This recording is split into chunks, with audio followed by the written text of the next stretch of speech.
My name's Helena. I'm one of the co-senior rabbis here. We've been around in this synagogue since 1840, and one of the core values of this synagogue is social justice work, and so René Cassin and its mission is very close to our hearts. And I want to take a second to pay tribute to Mia, because Mia has been absolute inspiration in her work with the Uyghur community in the UK. So you're very, very welcome. This is special, and I appreciate coming out on a cold and wet winter night. I hope many of you will come and visit. There's lots of things going on here. We work very hard with refugees and asylum seekers. So I look forward to meeting some of you later. I'm going to hand over to the chairman. Thank you.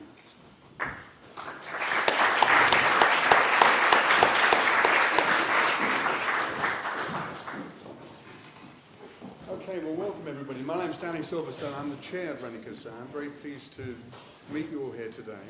And I'd like to thank Rabbi Freeman for your opening remarks. Switch it on the side. Is there a little... Is that better? Someone... Let's have a look. Is that better? A little. That one's working. Yes. Okay. Is that better? Yes! Okay. Well, I'm not going to say that again anyhow. You probably worked out what I was saying anyhow. I was thanking Rabbi Freeman. Now, we planned this event back in the summer, and our purpose was primarily celebratory. 75 years since the promulgation of the Universal Declaration, commemorating the particular significance of our namesake, René Cassin, described by his biographers as the draftsman par excellence, the international jurist trained to write the law and to give it the precision and the clarity it required. To commemorate also the disproportionate contribution made by contemporary Jewish lawyers, activists, advocates and jurists to the drafting of the Universal Declaration, and of course to the European Convention that followed in 1950. And most importantly, given where we are now, given with whom I'm sitting now, to invite two preeminent UK human rights activists to share their experiences, their hopes and fears, and to lead a discussion in the year that the UDHR turns 75.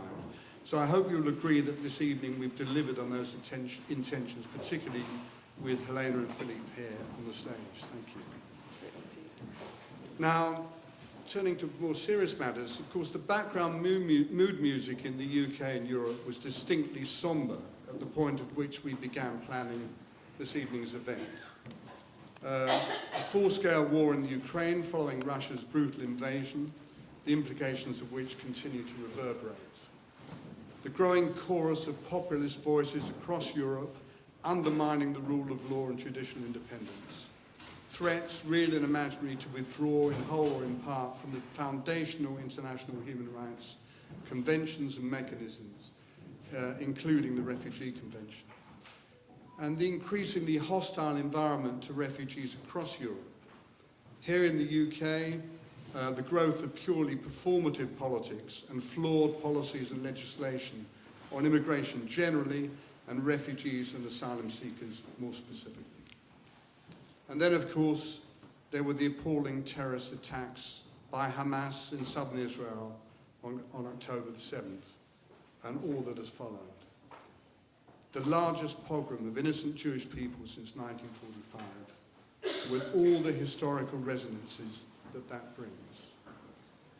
Every one of us here tonight will have been touched and traumatized directly or indirectly by these events, and are struggling to process both the attacks and their aftermath. And the growing death toll of civilians in Gaza since October the 7th.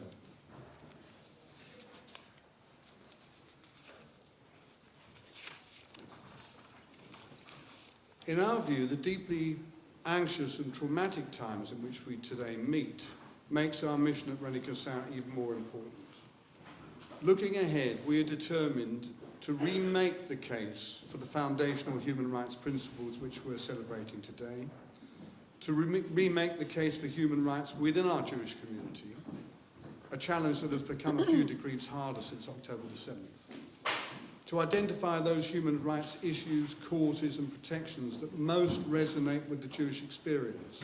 The right to food, supporting the Uyghur diaspora in the UK and worldwide, campaigning against the conditions in which refugees and asylum seekers are held and treated in this country, and the negative impact of policies on marginalised groups in our society. Forming powerful alliances with players outside our community to achieve hope, safeguards and justice for individuals and groups whose human rights are being impugned.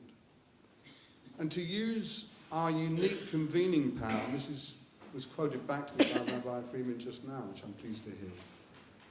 Our convening power based on the stark history of the denial of rights to our community over many centuries and the particular experience of the Holocaust in the last century to become an even more effective advocate for the importance of human rights next year and in the years beyond. We see this evening as the beginning of something. We plan to remake the case for human rights in a distinctive and effective way next year through a series of themed events on particular resonant human rights issues. Our hope is that you will, with many others, participate with us on this journey next year. I hope that you will be inspired by today's event, and particularly what we'll hear in a few minutes, to consider supporting René Cassin financially too. We managed not to bring a card reader, but you will find a sort of 30-year-old box at the end there in case you'd like to drop a business card or even old-fashioned money into it. All of it will be accepted. So to our two speakers, whose achievements and reputation within and beyond the field of human rights needs very little rehearsal from me. Baroness Helena Kennedy, KC, as we all know, is a renowned human rights lawyer and activist, fiercely committed to the causes close to her heart, the safeguarding of human rights, equality for women, freedom of speech, and media independence. A barrister with, I'm told, 50 years membership at Doughty, is that correct? Can't Yes. be. I like that, can't we? No, yes. it can't be. And she has defended many victims of discrimination and violence. She has acted in cases including the Brighton bombing and Guildford 4 appeal, and as a Labour peer, uses the House of Lords to give her an influential platform to espouse her causes. Helena has recently taken on leadership of the Human Rights Institute, established by the International Bar Association, and is co-chair of a new task force to establish an effective legal mechanism for the return of Ukrainian children forcibly taken to Russia. Helena has been a critical voice in calling out the Chinese government for its persecution of the Uyghurs, challenging policy as well as multinational corporations for their complicity with Uyghur repression. And for this, she and her family have been sanctioned by China.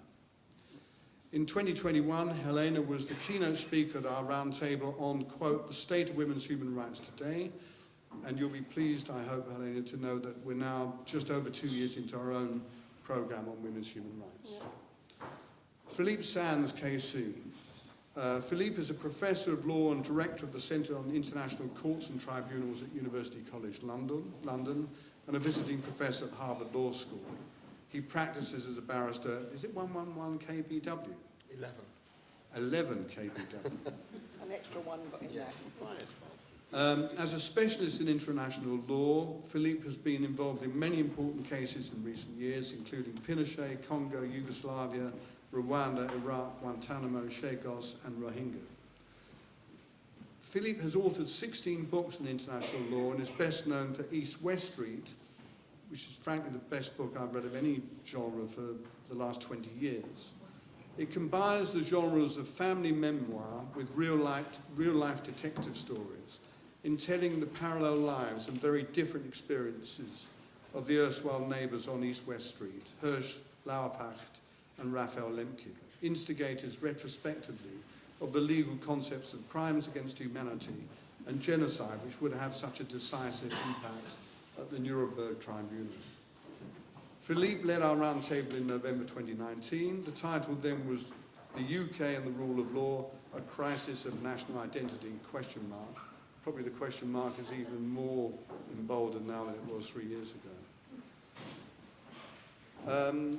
What Helena and Philippe share is their passion for human rights and their remarkable capacities to make the case for human rights way beyond the often narrow confines of the legal profession. So it's my pleasure now to hand over to Helena and Philippe to start the conversation. And it will be a conversation, I think. We've set aside at least half an hour for questions and answers. There'll be roving mics and every opportunity to ask questions and to make points. And at the end, we have, under the wraps there, some drinks and nibbles for people to continue the conversation. So please join me in welcoming Helena and Philippe.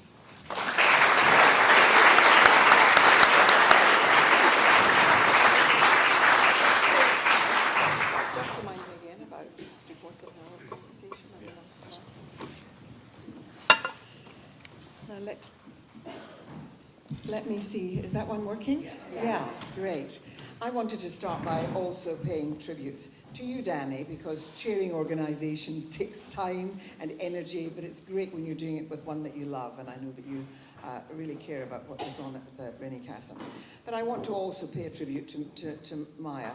I've worked with her on a whole set of projects on women's rights, but much wider than that, on the whole issue of genocide, and we've had the most incredible events together, and she's an amazing woman, and I want to thank her for all the work that she does.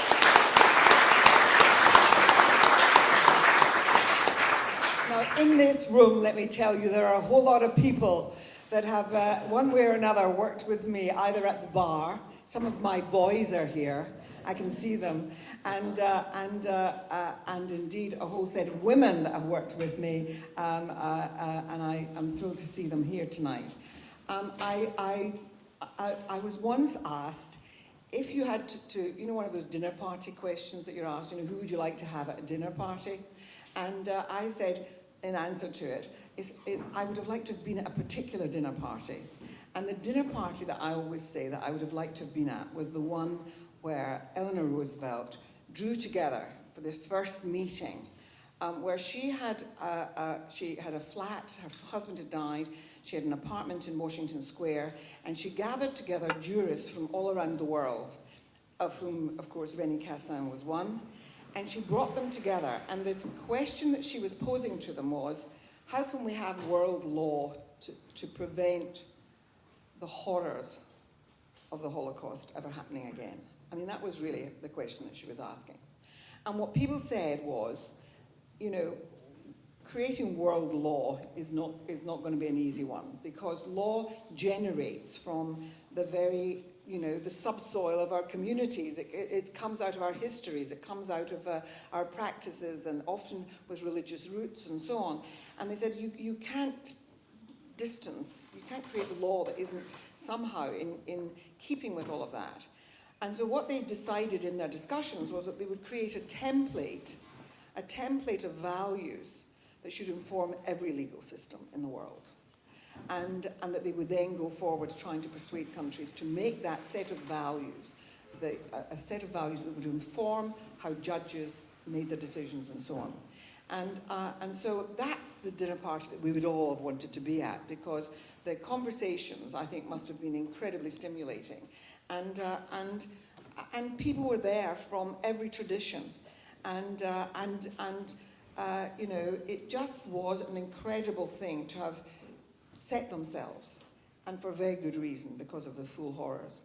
And, you know, sometimes there are moments when I think the Universal Declaration needs some repairing, our commitment to human rights needs repairing, and yet I fear that to do so at this moment in time in our world, when that commitment seems more fragile, I feel that we should really stick to what we have and try and enrich it. And you are one of the people who's in the business of doing that, Philippe Sands. And so I just wanted to talk to you about the thing that generated the Universal Declaration of Human Rights was, of course, the horrors of the Holocaust, and then the business of the Nuremberg trials. And only recently you've been calling again for the setting up of a tribunal to deal with the crime of aggression, a crime against peace, And I just wanted to raise that with you because we can't, the conversation tonight has to be about the state of our world and the horrors that are happening currently in Israel, have just happened in Israel, have just the war, the following onslaught afterwards, the whole business of what's been happening in Ukraine, the election just now in Holland, where we're seeing the rise of fascism, really, and the threat that has to this whole value system that you've written so powerfully about. So, over first to off, you. it's incredibly nice to be here with you, Helena, and I echo everything that you say about this wonderful institution and Mia's work, and please support the René Cassin organisation because they really need your Great support. work. This is an incredibly delicate moment, and just joining up and making numbers up really matters and really makes a difference. So it is obviously an incredibly difficult moment in the world. I think we all understand that. You understand that, Danny understands that, I understand that. And what I find helpful is actually going back to that earlier period. And that earlier period was pretty bad. And I really draw inspiration from some of the characters who emerged from that period, and particularly from Lauterpacht and Lemke, who I had heard of, but I didn't really know much about when I embarked on the research that became East-West Street. And in particular, what strikes me as so inspiring is that at a point in 1945, when they had literally lost every member of their family, instead of going off into a corner, curling up and weeping, which would have been a perfectly understandable sentiment, they said, no, we have ideas. And we're going to take those ideas and we're going to see if we can transform the world. And they did transform the world. I mean, it is pretty extraordinary when you imagine, but many of the events that I go to, people are sort of amazed that these concepts of genocide and crimes against humanity were only invented 75 years ago. People think, oh my God, that's just existed forever and ever and ever. They haven't. They're totally new inventions. And in a sense, that imposes a note of realism about where we are. What happened in 1945 was huge, and it was revolutionary. It basically said, the sovereign is no longer, the power of the sovereign is no longer absolute. There are limits. And those limits include the rights of individuals, the human rights model of Lauterpacht, crimes against humanity, Lauterpacht, and the rights of groups, the model of Lemkin. And we're going to set that in stone, and we can come back and talk about how that was actually achieved between 45 and 48. I mean, 9th, 10th, 11th December are very important dates because simultaneously the Universal Declaration on Human Rights, individual rights, and genocide, group rights, were adopted on the same day in a meeting in Paris. So that moment was hugely significant. It's recent. You know as well as anyone that simply adopting rules and laws does not have the effect of causing everyone to suddenly go, okay, I'm going to sort of behave myself now. It's not really one of those things that I've done. I mean, we've had it with so many of the issues you've written about. There have been laws on the statute books for decades and more on rape, on murder. It hasn't stopped. It goes on, and discrimination and various other things. So I think at this moment, and I'm sort of echoing what you're saying, it is about supporting that 1945 moment. It's not about creating vast new mechanisms and arrangements. It's about recognizing that what happened at that moment was transformative, was revolutionary, and it needs to be protected and it needs to be safeguarded from anyone who wants to tear it down. And that at this moment seems like a very difficult thing to be batting for. But I would say to you, look, I mean, just in my own life doing international law issues for the last 30 years, I see a lot of really horrible things around the world, and what's happened now is really, really horrible. But it's not a new level of horribleness, I'm afraid. It's been a real struggle for decades, ever since 1945. And we just have to plough on and keep going with the message and reinforcing the support, because the alternative is a world without law, a world in which I think people like Geert Wilders, who you've mentioned, and the new character in Argentina, who's just been elected, they simply want to tear it down. And frankly, a lot of the problems start at home. Let's look at Rwanda. Let's look, I mean, what does it mean to have a government that is committed to overturning by primary legislation a unanimous ruling of the Supreme Court that Rwanda is not a safe country to send people to? The proposal is to legislate by primary legislation that Rwanda is, in fact, a safe country. So what? The next thing is they legislate that smoking is good for you. Climate change isn't happening. I mean, pause and ask yourself for a moment what state we have got into, that is what we can prepare. So we just have to hunker down. Alternative facts. We heard. Do you remember the woman who was Trump's PR person, and she said, "Well, we just have alternative facts," and so we've got some alternative facts operating now. You know, but one of the things that I feel alarmed about is that, I mean, the narrative is very clear that we're seeing the rise of populist nationalisms all over the globe, actually. And I personally think it is a response to a sense of powerlessness amongst people, so they retreat into nationalisms because so much seems to cross borders. So much power seems to be elsewhere. How do you have any kind of grasp on those who have power? And so you want to hunker down into the nation state as being the place that you belong to, and to kick against the idea of them possibly even being international courts, or that you might be held to account for things. And so, and it follows always a very traditional route, which is that, it starts with you don't want to have an opposition, you kind of try to crush your opponents, and we see Putin doing it, and we see people doing it, and then you try to silence the journalists who write about corruption or the ways in which abuses of human rights are taking place. You go after the journalists, you go after the media, you try and capture the media. You no longer have Pravda quite that way, but you get your friends to buy up the media and do it that way. You try and capture the judiciary, you condemn the judiciary, you accuse it of bias and so on, say it needs to be reformed, and then you try and capture it.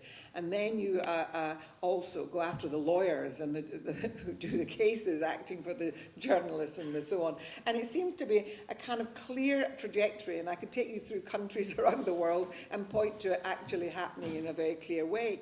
And that thing, I think, is locked into, I think, a number of serious issues which are around a combination of deepening gulfs between the very rich and ordinary folk, and it doesn't have to be the poor. I mean, just everybody else, and the ways in which people feel they don't have very direct access to where power actually lies, and the other thing, which is the arrival of technological ways of actually having a kind of megaphone for some of the ugliest of attitudes and views. And there probably isn't anyone in this room who doesn't know of that, the ways in which people are trolled, people are threatened, and particularly women, the hideous ways in which social media is used to very wicked purposes. And so I feel it's a moment where we've got to be conscious of all of that, and we have to restrain ourselves from condemning law at every turn, although law can be used for very bad purposes, as we know.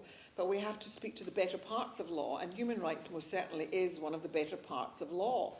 And we can't let the Human Rights Act, for example, be attacked and see it diminished, or the European Convention on Human Rights, which was a translation of the Universal Declaration of Human Rights into something that would have purchase in European nations. I mean, if we start going down that road, I feel even more fearful.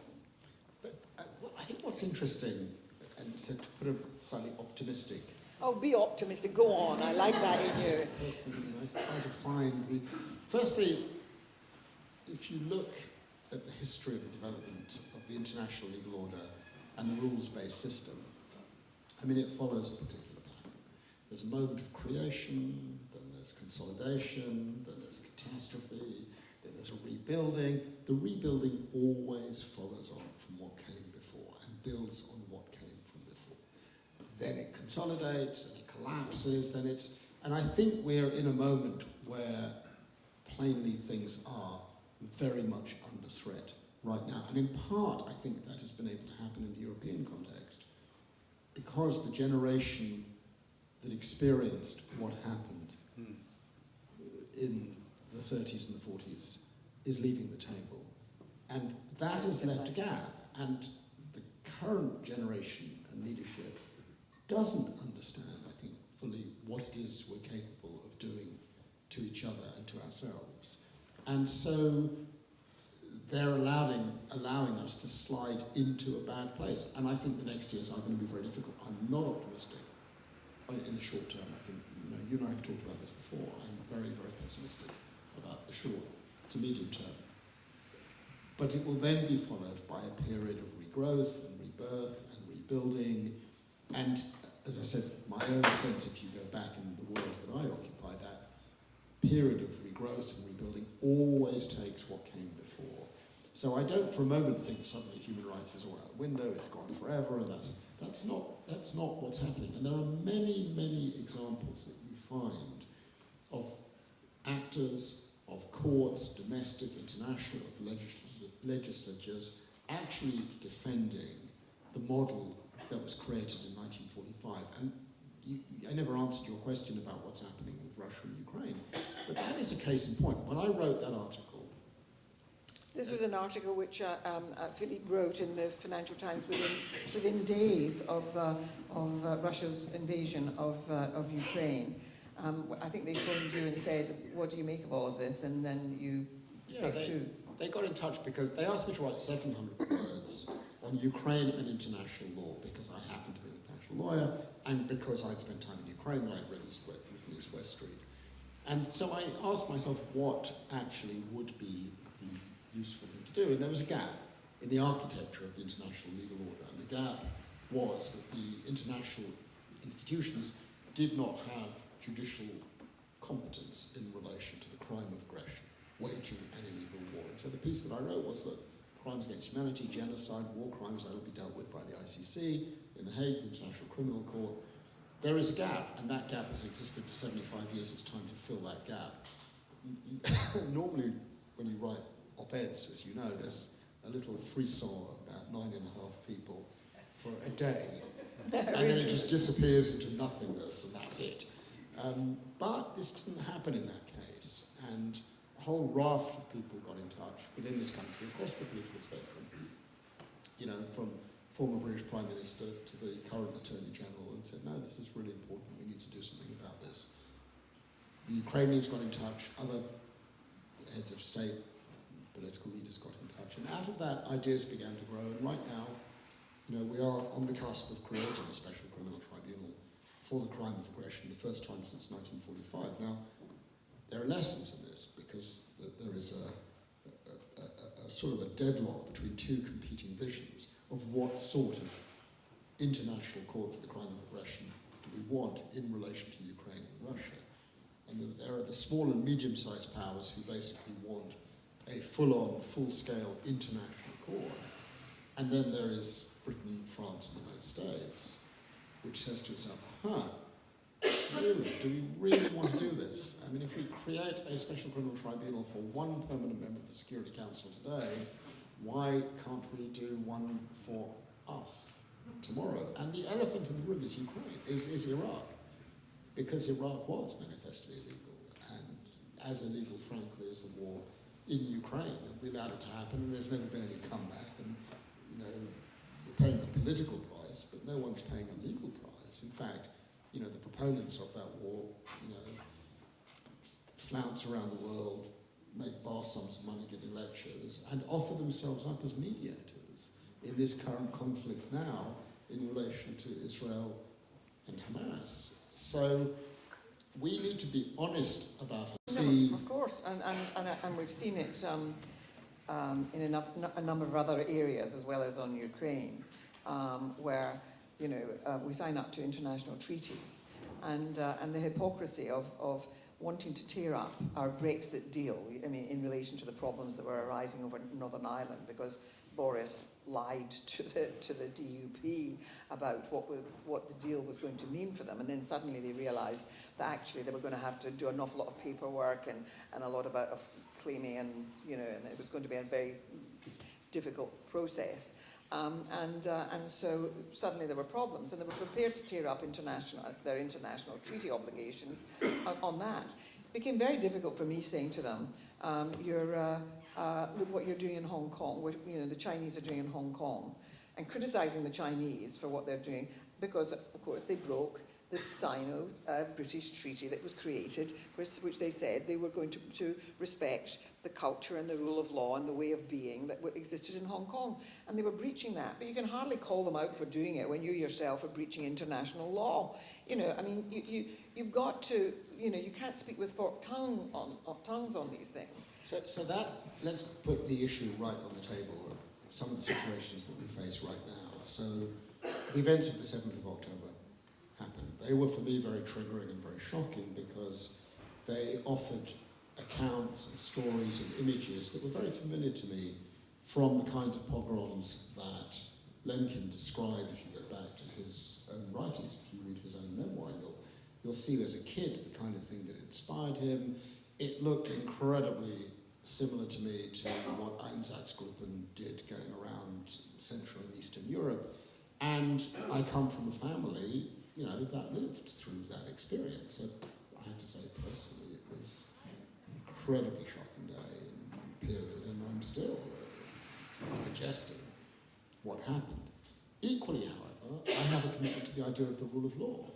And when a few days after the terrible events of the 7th of October happened, a little group of us came together and said, well, what do we do about this? Do we remain silent? Do we react?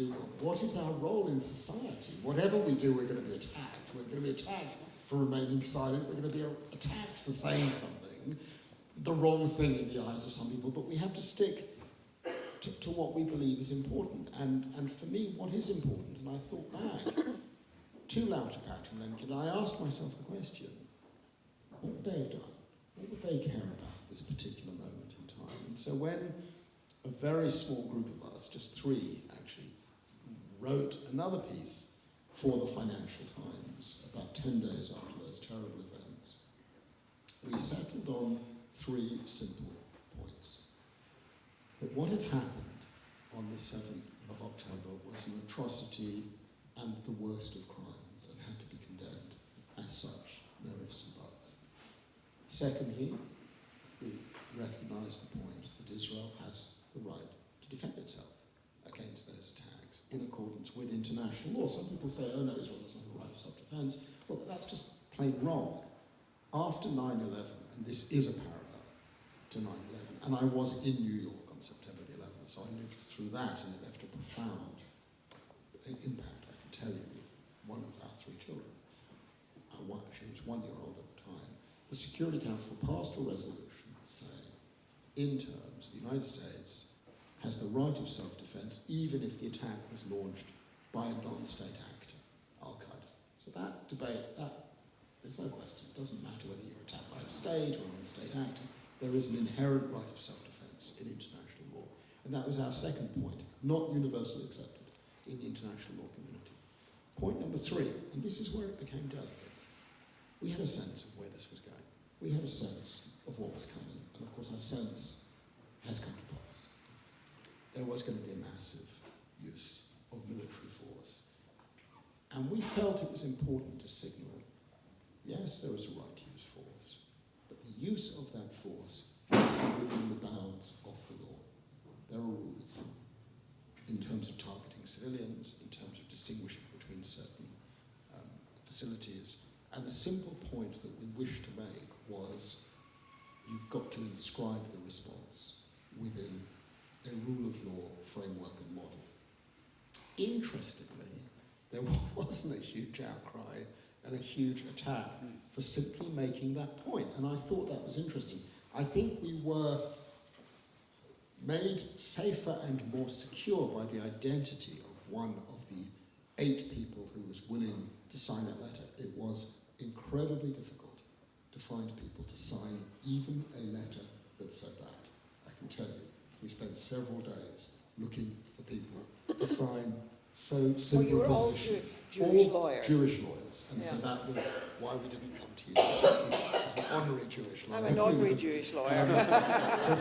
Because we began it by saying we are British Jewish lawyers, and so that's why we didn't come to you. But it was really astonishing who refused to sign. You know, it's too early, or it goes too much this way, or it goes too much that way. Fine, I respect all of those views. It's a very personal thing about what one does and when one does it. But one of the people who signed it was the former president of the Supreme Court of this country. And that really was a courageous thing to do. And it meant a great deal to those of us who'd agonized over what we should write, how we should write it, what's the right thing to say. And I think that gave us a lot of protection and security. And we know what happened with the short statement that was written by Richard Helena, Danny Freeman, myself, and the 5 others who signed it. It went right to the top in all countries. It went to Biden, it went to Sunak, it went everywhere, because it was a statement, in a sense, of the most basic propositions drawn from the experience of Lauterpacht and Lemkin in 1944 and 1945. They were against retribution.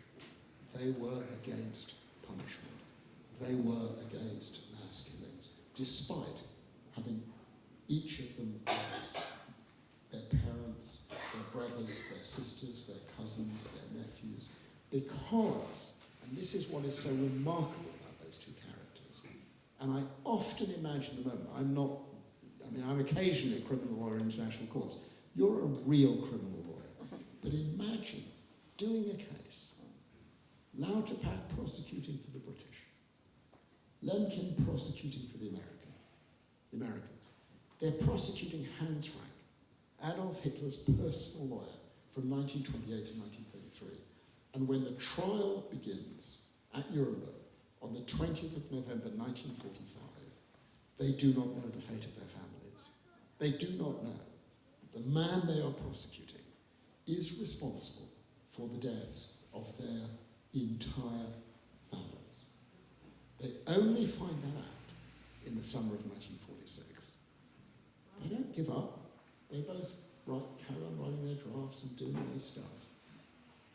And that, for me, is the kind of model in these most difficult of times one has to strive for. I go back to a famous moment in 1947. I was actually listening to it on the radio a couple of days ago. It was mentioned again. Extraordinary telegram sent by George Kennan, the American diplomat, posted to Moscow in 1947, writes back to the Department of State in Washington. And what does he say? It says, the greatest danger we face is that we become like those who seek to destroy us. And that is my guiding light in all of this. However impossibly, brutally, painfully difficult it is, that is the Lauterpacht and Lemkin model. That is the George Kennan model. And however difficult it is, my feeling is we have to stick to that.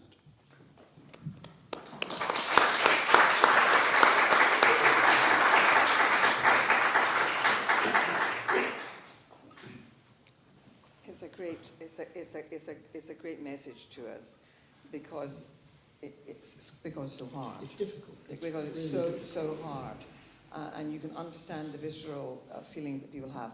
I have to tell you that the 3 mothers who came to London, whose children were still at that point hostages in Gaza, they were so amazing. Their pain was, you could feel it in the air, you know. But, oh my God, were they impressive people who still believe that the pursuit of peace is the most important thing to do. It was. I can't begin to tell you how moving that was, and you know, and so I was there a week ago on the anti-Semitism march because they were in my mind, they were in my head that, you know, that we have to make sure that on all fronts that we're dealing with this, but while at the same time holding on to the importance of law, because of having to be better than our worst instincts. I mean, there was also there's very little bits of this that you think, oh, thank God for that. But there was that amazing moment when that older lady, I forget her name, was released. I think one of the first hostages to be released. And she held out her hand and just said to the Hamas guy, "Shalom." And it was I don't know, you know, it was an incredibly powerful moment. We know that at the end of the day, the ability of military might alone to impose a solution is unlikely or unlikely. It's not going to happen. It didn't happen in Congo, it didn't happen in Yugoslavia, it didn't happen in Rwanda, it didn't happen in, you know, it's not going to happen in Ukraine, it's not going to happen in Israel and Gaza. And so we have to ask ourselves, what are the alternative ways? And that's a very difficult question to ask oneself when you're in the midst of something like you. I mean, we have a couple of colleagues at UCL whose kids are hostages right now, and I've talked to those parents, and it's deeply, deeply affecting. But equally, I'm talking to people on the Palestinian side who have lost children, entire families, you know, who've been bombed to obliteration, who have nothing to do with all that, who've lived their lives under incredibly difficult circumstances. And we ask ourselves, what is the balance between a political model, a military model, a legal model, and of course it's a bit of everything in the end. But at this particular moment, the rule of law model is a difficult one for some people to put their backs to when there is so much hurt and so much grief and so much anger. But don't forget that it exists on all sides. It exists equally on the other side. And so the alternative model proclaimed by a couple of your colleagues in the House of Lords, that there's no limits to what basically either side can do. That was what their letter to the Times said. People can do whatever they want in these circumstances. That's basically what they're saying. And that cannot be right. And that was not the model that was articulated at the end of 1945. There was a tremendous desire for retribution. You remember that. My second book dealt with it, in fact, The Rat Line, dealt in part with the question of retribution. And there was retribution.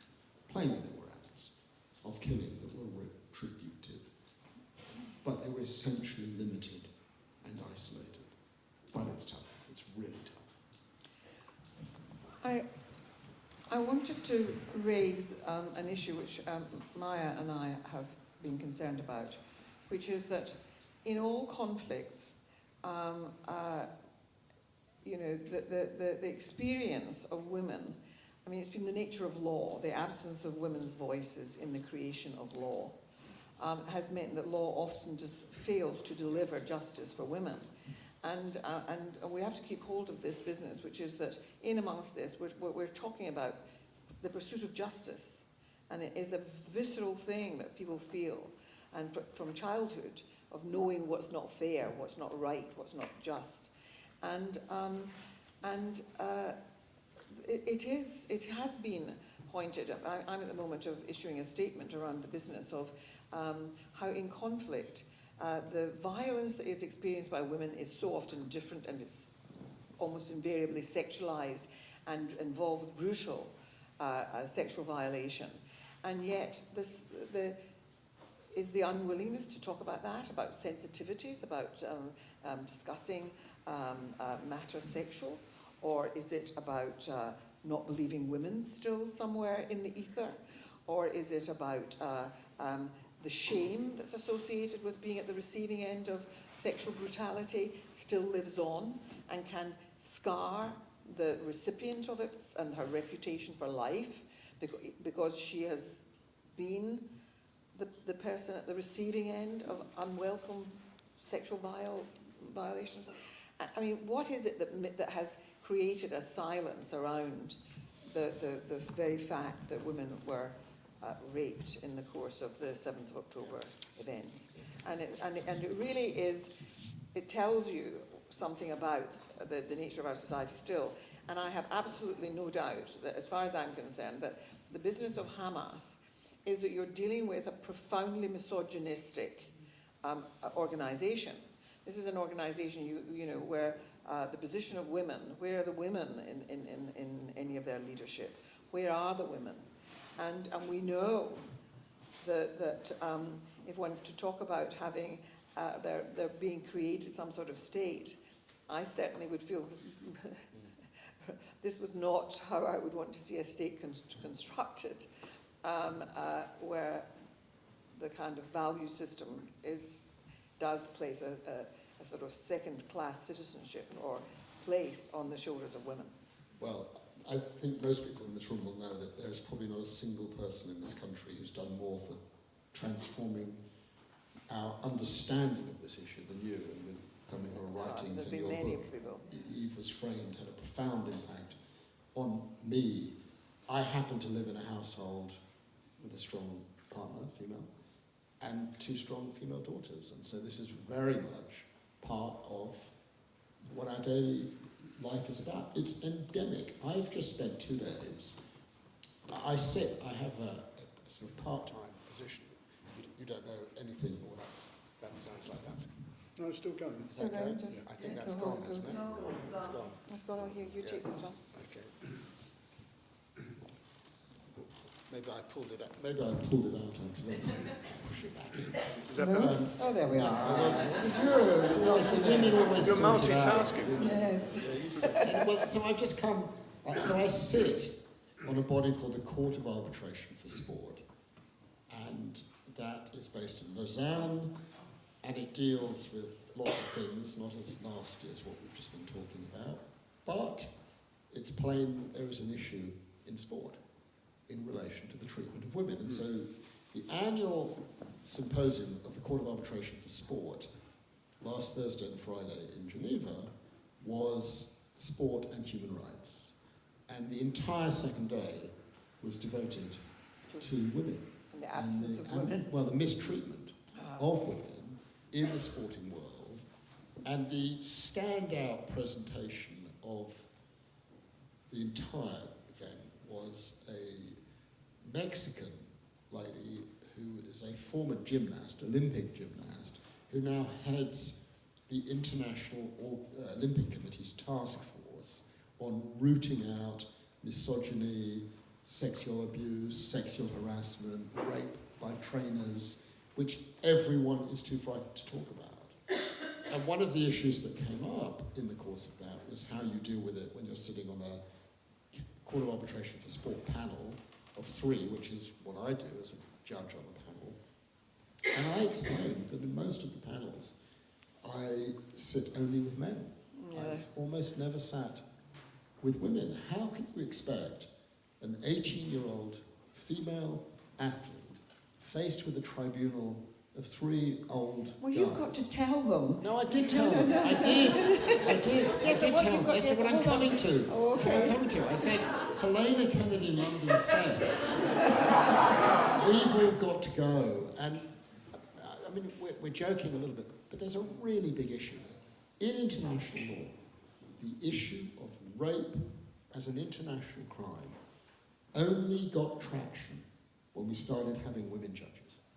Navi Pillay, who you know very Yes. well, became a judge on the Yugoslav tribunals and the Rwanda tribunals. And she introduced the idea that in certain circumstances, as recently as 1998, very recently that the act of rape could be characterized as an act of genocide, because the act of rape is often motivated by the belief, this was the case of the Yazidis, for example, that when you rape a young woman, that young woman is forever considered to be unclean, quote unquote, and will not therefore be able to have children within the community because no one will have her. That argument ran, and Navi Pillay introduced it. It hasn't got universal traction. It hasn't gone as far as it should go, but it is a huge change that has taken place. And it has taken place in part because of the human rights revolution, which says it is totally unacceptable to have panels of judges and arbitrators and composed solely of men, and a system of rules which does not take into account the reality of sex and sex-related crimes. So there is a change that is taking place. I know that there's a willingness, but that what you have to do is that you have to then be looking for appropriate women to bring onto them. You see, arbitration, by and large, has developed out of commercial law, and it's not an area in which there are great numbers of women yet. And so they should be actually saying, if we want women in arbitration, then we should be looking for some of the women who have been practicing in the family courts, in the criminal courts, in other courts, but who understand discrimination, understand the ways in which abuses of power can take place inside all manner of institutions. And you don't have to have commercial lawyers to do that. In fact, sometimes commercial lawyers might not be the best people. But most arbitrators and people sitting on arbitration panels come from a more civil law. Actually, in the sports world, that's really changing. You would have been amazed at who was at this sort of congress out of 400 people. I mean, when I went 10 years ago, there would have been 15 women. Now it's up to 25, 30%, and it's plainly growing, because everyone has understood. But also, I think, a lot of the men have become sensitized. I mean, I told a story of a case that I had, and you may ask yourself, why are we talking about this with René Cassin? Well, sport is a really big part of a lot of people's lives. And until, well, this was the first time the Court of Arbitration for Sport had ever addressed the issue of sports and human rights. And talk about a place where human rights can make a real difference. It's in the daily life of sports, which hundreds of millions of people, and women, young women in particular, are involved in every single day. And we're living through a very big change that is taking place now. And that is in part a consequence of what happened in 1945. I want us to unpick the business about courts. You see, the idea of international courts was really because one was recognizing that, you know, the idea of what goes on inside your own country shouldn't be looked at by anybody else. I recently had a meeting with some young Chinese sort of people who were in Britain to do sort of postgraduate work. And they came and met with me, and some of them said to me, yours to be criticising what happens in China. You know, you wouldn't have liked it if we had interfered when you were having the troubles in Northern Ireland. And I said, you'd have been very welcome to as far as I'm concerned, to have commented on what was going on, some of the bad stuff that went on in relation to the treatment and the discrimination against the Catholic community in Northern Ireland over so long. And we have to have scrutiny from outside. I mean, that's how you open up, you know, bring fresh air into places that have become closed down. And it was interesting that they did have this belief, which is, it's none of your business. What we do internally inside a nation state is our own business. And so, and it's for that reason, of course, we know that most of the sort of larger powers do not want scrutiny from international courts. The United States does not want to. Even domestic courts. You know, well, I mean, they don't want scrutiny even from domestic courts, but I mean, look at the fact that you know, on any of these issues like genocide, you would need to, the Security Council has to become involved, and Russia and China will always close the doors on any possibility of prosecutions of that kind, because they wouldn't want it to happen to them. And then the same thing happens about the International Criminal Court. A lot of the countries one would have thought should have signed up for it. United States has still never signed up to the International Criminal Court streaming because they don't want their people to be put on trial. So there are difficulties about the business of scrutiny from outside, having a court above. What's the answer to that problem? Well, I think we're living through a particularly difficult moment here in the United Kingdom. Some of you will know that the last book that I wrote, Mia's, told me that she's having conniptions reading it late at night in her bedroom and getting very agitated. My last book was about a British story that nobody knows about. Probably most of you in this room have never heard of it. Britain, between 1968 and 1973, forcibly removed the entire population of the Chagos archipelago in order to make way for a US military base. And those folks want to go back. Human Rights Watch, a few months ago, characterized the treatment of these people, this community, all black, all descendants of enslaved people, as a crime against humanity. Unbelievably, that was the first time in the history of Human Rights Watch that they had laid a charge of crimes against humanity against Britain or the United States. What happened in that case? The International Court of Justice in 2019, in February, handed down an advisory opinion saying Mauritius had a right of self-determination. The Chagos archipelago was wrongfully separated from its territory when it obtained independence in the mid-1960s, and as a consequence of that, everything that had happened subsequently was unlawful. What did the British government do?